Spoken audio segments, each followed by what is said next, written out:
السلام علیکم ورحمۃ اللہ وبرکاتہ۔ سلطان محمود غزنوی اپنے کچھ سپہ سالاروں سے جنگل کے راستے بھٹک گئے۔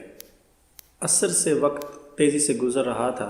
سلطان جنگل میں راستہ تلاش کرنے میں سرگرداں تھے کہ ایک ہندو دھرم کی شہزادی پر نگاہ پڑی، جو اپنی کنیز کے ساتھ شاید شکار پر نکل آئی تھی۔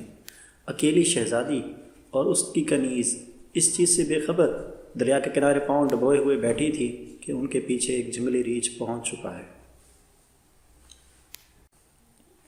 اس وقت تک کہ سلطان کا تیر اس کے حلق سے آر پار ہوتا، وہ ریچھ شہزادی کی کنیز کو ایک ہاتھ کے پنجے سے ضرب دے چکا تھا۔ اس سے پہلے کہ شہزادی اپنا تیر سنبھالتی اور تیر کمان میں لگاتی، شاید بہت دیر ہو جاتی۔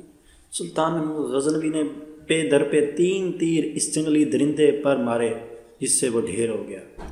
شہزادی کو یہ جاننے مشکل نہ ہوئی کہ اس مہارت اور بہادری کا مظاہرہ کوئی جنگجو سپہ سالار ہی کر سکتا ہے۔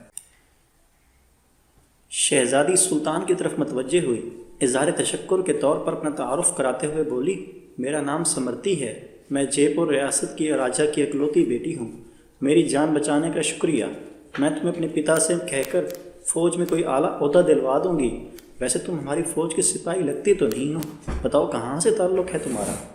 سمرتی شاید یہ جانتی نہیں تھی کہ اس کے سامنے کوئی معمولی سپاہی نہیں ہے، بلکہ اس وقت کی سب سے طاقتور اسلامی لشکر کے سربراہ سلطان محمود غزنوی رحمۃ اللہ علیہ ہیں، جن کے نام سے ہندو راجاؤں کے حلق خشک ہو جاتے ہیں۔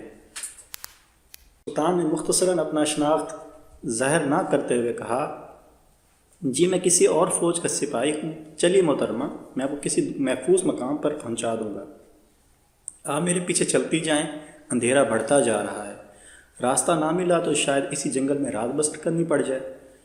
شہزادی سمرتی جان چکی تھی کہ یہ شخص لالچ اور خوف سے پاک ہے۔ وہ سلطان کی نظروں میں حیا دیکھ کر خود کو محفوظ محسوس کر رہی تھی۔ جنگل کی خاردار جھاڑیوں کی وجہ سے شہزادی کا پیرہن مختلف جگہ سے چھلنی ہو چکا تھا۔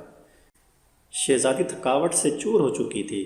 سلطان نے شہزادی کو ایک سخت پتھروں اور درختوں کی اوٹ کی طرف اشارہ کرتے ہوئے کہا، شہزادی آپ ادھر آرام کریں، رات کی تاریکی بڑھ رہی ہے اور موسم میں بھی تغیر کے آثار ہیں، اندھیرے میں مزید سفر گھنے جنگل میں کرنا دشوار ہے، ہم علل صبح نکلیں گے تو شاید میں آپ کو کسی محفوظ مقام پر پہنچا سکوں۔ سمرتی کے پاس سلطان پر اعتماد کرنے کے علاوہ کوئی دوسرا راستہ نہ تھا۔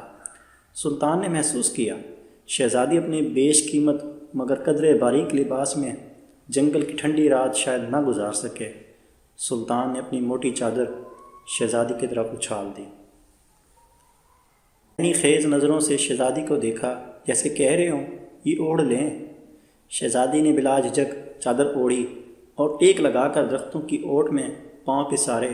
اس کی نظریں سلطان کے چہرے کی طرف جمی ہوئی تھیں، جو نظریں جھکائے ایک قریب بڑے پتھر پر بیٹھ کر آگ جلانے کی کوشش کر رہے تھے۔ بالآخر آگ جل گئی۔ اس کی روشنی میں سلطان کا نورانی اور بھرا ہوا وجاہت بھرا چہرہ چمک رہا تھا۔ سلطان نے شہزادی سے قطع نظر مٹی سے تیمم کیا اور نماز پڑھنے لگی۔ شہزادی کو جھٹکا لگا، اوہ یہ تو مسلمان لگتے ہیں۔ ایک دفعہ تو شہزادی کانپ گئی کہ کہیں یہ غزنی کے لشکر سے تو نہیں، یہ تو لٹیرے ہیں، گائیں بھینس بکری سب کا مانس کھاتے ہیں، یہ مجھے زندہ نہیں چھوڑیں گے۔ لیکن اگلے ہی لمحے شہزادی اب تک اس کے ساتھ گزرے ہوئے وقت کو یاد کرنے لگی، اگر یہ اتنا شفاق اور ظالم ہوتا تو مجھے ریچھ سے نہ بچاتا۔ پھر شہزادی کا دل پھر سے اطمینان و یقین سے بھر گیا۔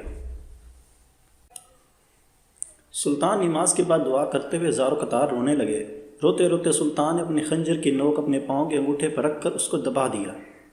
شہزادی دیکھتی رہی کہ یہ جوان مرد مجھ سے گفتگو میں بے تکلف نہیں ہو رہا۔ علل صبح سلطان نے شہزادی سے کہا، اب ہمیں نکلنا چاہیے۔ کچھ دور جا کر سلطان کو ایک سفید پتھر پڑا ملا، جو سلطان کے سپاہی نشانی چھوڑ گئے تھے کہ راستہ اس طرف ہے۔ یہ اس زمانے کا طریقہ تھا کہ جنگل میں پتھر چھوڑے جاتے تھے تاکہ پیچھے آنے والا راستہ جان سکے گزرنے والا کہاں سے ان کا ساتھی گزرا۔ بالآخر شہزادی اور سلطان ایک ہموار راستے پر پہنچے۔ کچھ دور ایک چھوٹے سے گاؤں کے آثار میں سلطان نے کہا، یہ آپ کی ریاست کی حدود کا گاؤں معلوم ہوتا ہے۔ گاؤں پہنچنے پر شہزادی نے گاؤں کے مکھیا کو بلاوا بھیجا مکھیا اپنے کچھ ساتھیوں سمیت حاضر ہوا۔ شہزادی نے کہا ہمیں 2 برق رفتار گھوڑے دیے جائیں اور کچھ خشک اناج اس سپاہی کو دیا جائے۔ شہزادی نے سلطان سے کہا اجنبی، ہمیں بہت حیرت ہوئی تم پر، تم آخر کس مٹی کے بنے ہو؟ ساری رات تم اپنے خنجر سے اپنے زخم کو کوریدتے رہے ہو اور میری طرف توجہ ہی نہیں دی۔ تم چاہو تو ہمارے ساتھ محل چلو، ہم تمہیں انعام و اکرام سے بھر دیں گے، کیونکہ تم نے میری جان بچائی۔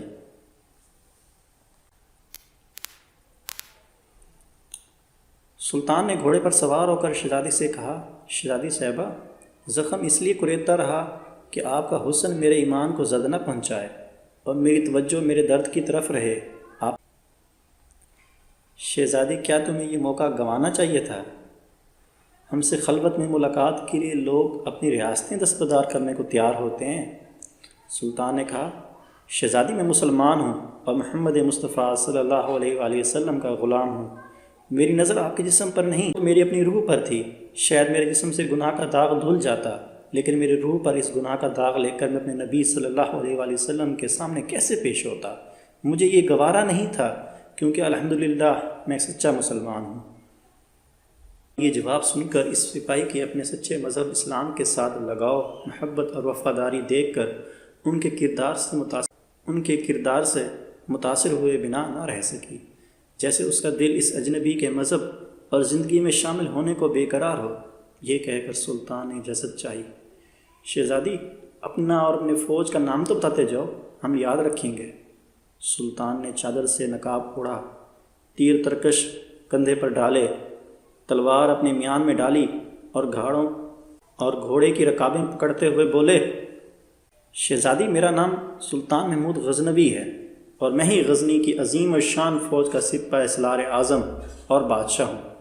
یہ کہہ کر سلطان نے گھوڑے کو ایڑ لگا دی اور سر پر دوڑتے ہوئے آنکھوں سے اوجھل ہو گئے۔ اللہ اکبر، سبحان اللہ، ماشاء اللہ۔ یہ تھے اللہ اور رسول کے سچے وفادار، ایسے تھے اسلامی حکومت کے حکمران اور مسلمان بادشاہ اور کامل ایمان۔ آج ان کے نقش قدم پاک ہم سب کے لیے راہ نجات ہیں۔ اس پیغام کو دوسروں تک پہنچائیے تاکہ اللہ کسی کی زندگی کو آپ کے ذریعے سے بدل دے۔